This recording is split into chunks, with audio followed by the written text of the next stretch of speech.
ევროკავშირის საბჭოს დასკვნები პასუხისმგებლობის აღება კრიმინალსა და ანტისახელმწიფოებრივ ქმედებებზე, რომელიც ქართული სახელმწიფოს წინააღმდეგ ხორციელდებოდა. ასეთია პრემიერ-მინისტრის შეფასება დოკუმენტზე, რომელსაც ევროკავშირის საბჭო გაფართოებასთან დაკავშირებით აქვეყნებს.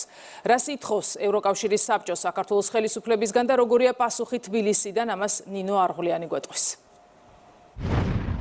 ევროკავშირის საბჭო საქართველოს ხელისუფლებისგან ითხოვს ოჯახური ღირებულებებისა და არასრულწლოვანთა დაცვის შესახებ კანონის, ასევე გამჭვირვალობის კანონის გაუქმებას. დოკუმენტი, რომელსაც ევროკავშირის საბჭოს თავმჯდომარეობა გაფართოებასთან დაკავშირებით აქვეყნებს, ასევე მოთხოვნილია, რომ საქართველოს ხელისუფლებამ სანქციები უნდა დაუწესოს რუსეთს და ბელარუსს. ამავე დასკვნაში ვკითხულობთ იმასაც, რომ ხელისუფლებამ უნდა გაათავისუფლოს უსაფუძვლოდ დაკავებული ადამიანები, ანუ ევრობიუროკრატები ერთის მხრივ წერენ, რომ სასამართლოს დამოუკიდებლობა მნიშვნელოვანია, მეორეს მხრივ კი სასამართლოს დამოუკიდებლობაში ჩარევას თავად ცდილობენ.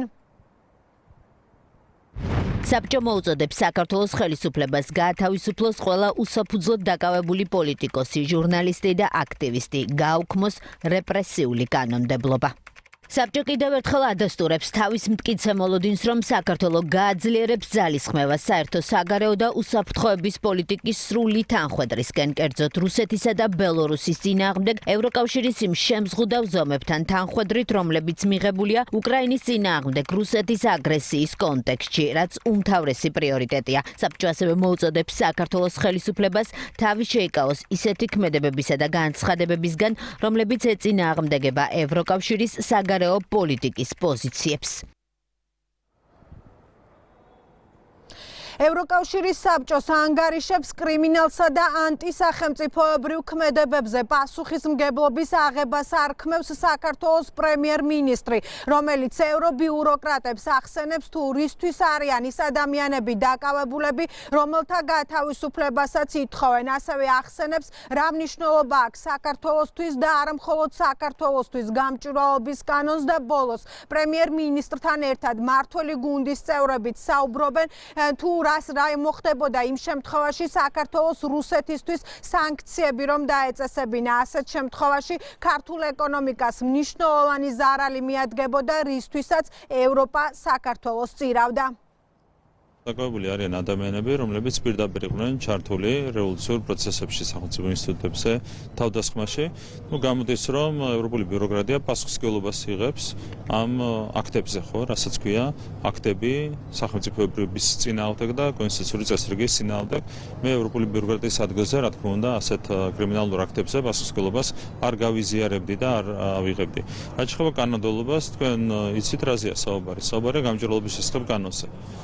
და აქ არავითარი კრიტიკის საფუძველი არ არსებობს. რეალურად ჩვენ ამ კანონმა მოგვცა ყველაფრისთვის სახელის დარქმევის საშუალება. მე ამ ასე ვთქვათ განცხადებას დავარქმევდი პასუხისმგებლობის აღებას კრიმინალზე და ანტისახელმწიფოებრივ ქმედებებზე, რომელიც ხორციელდებოდა ქართული ხალხის წინააღმდეგ და ქართული სახელმწიფოს წინააღმდეგ. პირდაპირ უკვე ევროპული ბიუროკრატია ითხოვს სანქციებთან მიერთებას. მანამდე ერიდებოდნენ მაქსიმალურად ამაზე საუბარს, მერე შემოაბარეს ევროპარლამენტის რეზოლუციიდან და ახლა უკვე აღმასრულებელი შტოც ითხოვს სანქციებთან მიერთებას.